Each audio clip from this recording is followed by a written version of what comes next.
Hey everyone, I'm Jeff Wall. This is Lingo Sports, and we have another MMA countdown video for you. And on this list today, we are going to be talking about the most underpromoted champions in the UFC's history. And yes, there will be a lot of Dana White in this one. But before we get started on that, please make sure to smash that subscribe button, give us a quick thumbs up, a quick like, and of course, share this video with your friends. As for our criteria in this one, we're taking a look at how many times these champs headline pay-per-views, clear bias towards their opponents during the fight build-up, how much unwarranted criticism they received from Dana White, missed opportunities to tell the fighters' stories, and their hype as contenders. Starting off this list is the best featherweight of all time, Jose Aldo Jr., who has been absolutely no stranger to disrespect. Casuals and Conor McGregor fans will mainly know Jose Aldo by his 13-second KO loss to McGregor, and you can find evidence of that in almost any social media post with Aldo involved. Jose Aldo was so good though. He embarrassed the competition, and although he did headline some events in Brazil, he was often faced with much disrespect from UFC president Dana White, accusing Aldo of pulling out of his 2015 bout with McGregor due to a bruised rib, and that the MRI of a fractured rib was a photo of a previous injury. He also claims he didn't want to fight Anthony Pettis when the two were rumored to fight previously. Calling anyone's integrity into question is a big claim.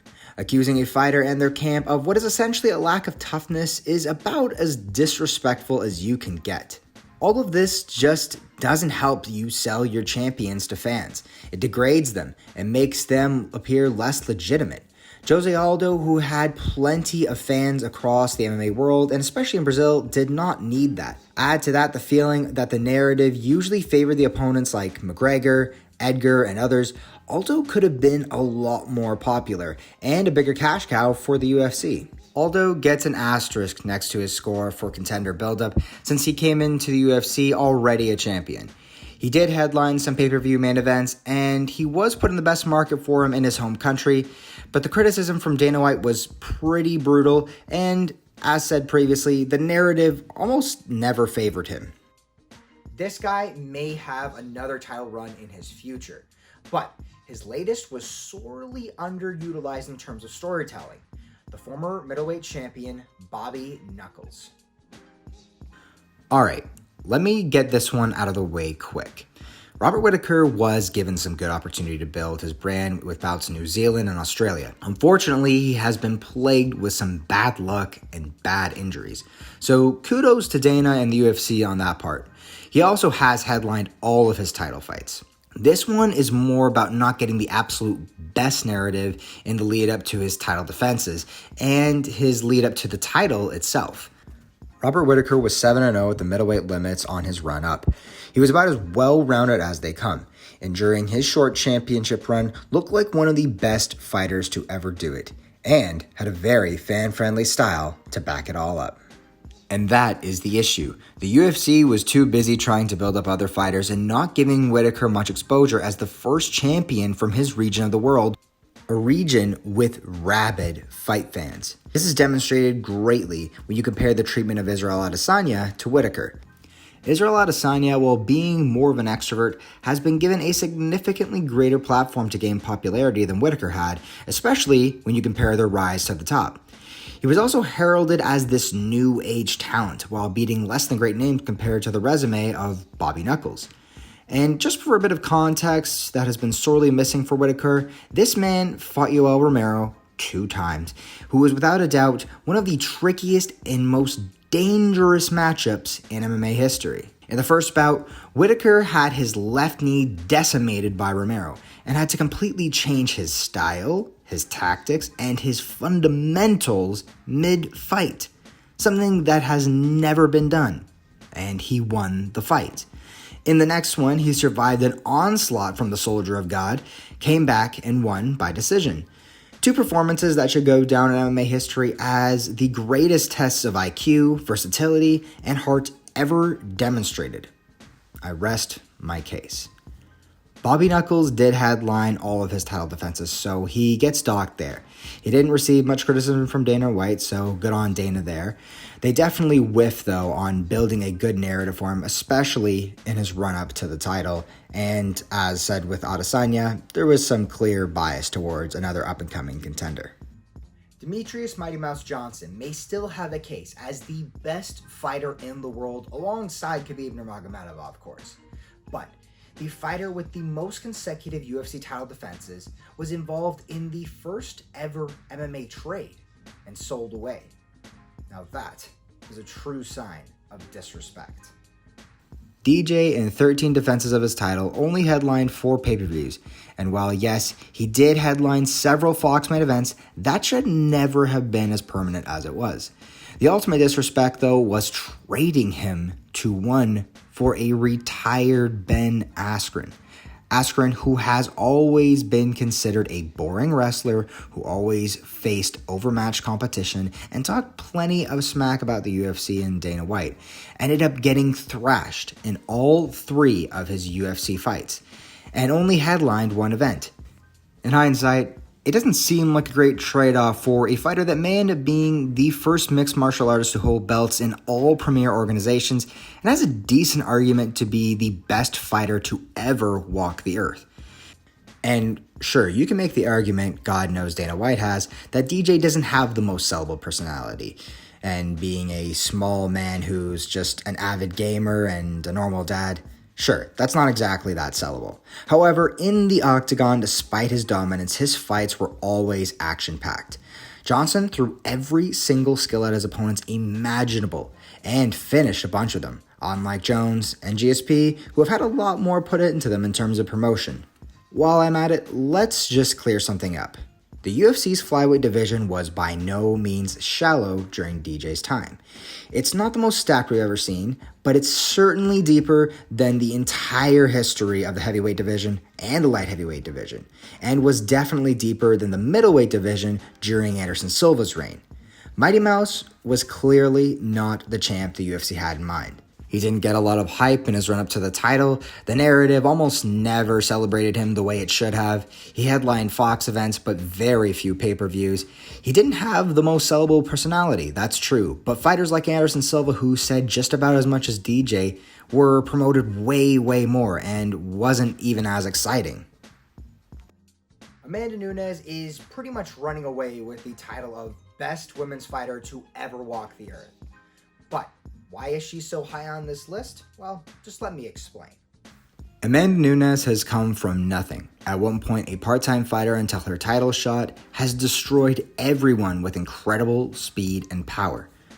She became the first ever openly gay champion in UFC history after beating Miesha Tate for the 135-pound belt at UFC 200.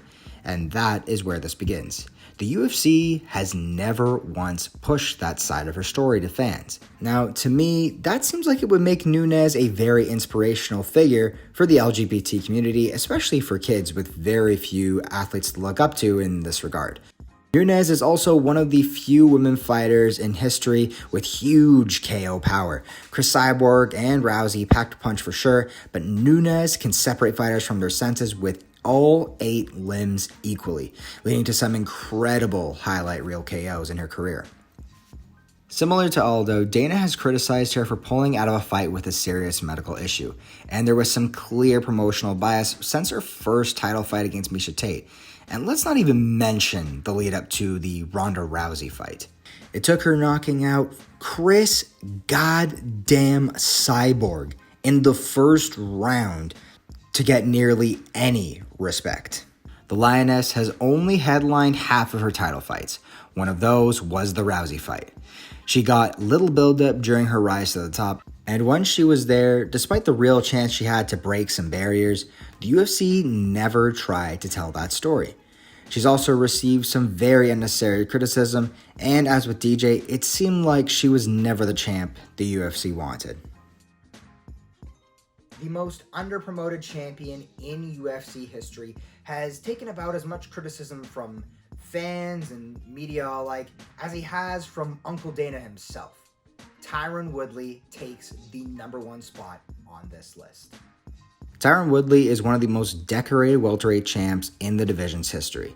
He's also been a big personality for UFC broadcasts and been very outspoken about the treatment and criticism he's received over the years, and even more importantly, with the Black Lives Matters movement. So unlike every other fighter mentioned previously, Woodley talks. He talks a lot. He's never held anything back, and he's always kept himself in the view of fans as much as possible. Although some performances have left fight fans wanting, Woodley has fought through injury, and hasn't always been the one to blame. After all, it takes two to tango, right? Well, as you may know, that has never stopped Dana White from criticizing T. Wood. See Tyron actually go up against a No. GSP and lose? You ask fans if they want to see Woodley fight again. I think that would be a flat-out no. Who wants to pay to see Tyron Woodley fight again? And in almost all of his title defenses, there has always been a sense the UFC would rather have anyone in his spot. Even before his title reign, Woodley has been criticized by Dana. About Tyron Woodley, where does he go from here? Because he had been hounding you for a title shot. Yeah. You know, he choked in the big fight tonight, man. He needed to come out and try to rip that head off in the third round. He didn't even do that. He threw a few punches, missed. He got beat tonight. He got beat mentally, he got beat physically, and, you know, Tyron's got a ways to go. Seems like he chokes in the big fights. It's anyone's guess how he got a title shot in the first place. Woodley has almost never been able to avoid criticism from the UFC press. It seems like every contender that he faced got way more hype and praise, especially going into their shot at Woodley. And even though he was building a great streak, he didn't get to headline many big pay-per-views. And his black rights activism is something the UFC has never, ever celebrated. Now, I'm sure I might have pissed a few of you off watching at home, so let me explain something before I go. A promoter's job is to do what? Promote the athletes, right? Promote their stories, promote their personalities, and whether you at home decide to like them or hate them does not matter. If you tune in, you buy more pay-per-views, you sell more tickets in the arena, that makes more money. So it's in the promoter's best interest to do their very best job in promoting those athletes. So whether you have someone like, let's say, a crazy charismatic and wild personality like Conor McGregor, or you have someone who's more of a quiet, simple dad, gamer kind of guy like Demetrious Johnson or Robert Whittaker, Brazilian who only speaks Portuguese but is just brilliant inside the cage like Jose Aldo, an openly gay champion like Amanda Nunes, or a very outspoken one in Tyron Woodley, who may even at times speak out against the promotion. It is in their best interest to promote. If they promote, they get money. So it is their job to promote, and if they do not do the job right, it is no one's fault but their own. Thanks for watching.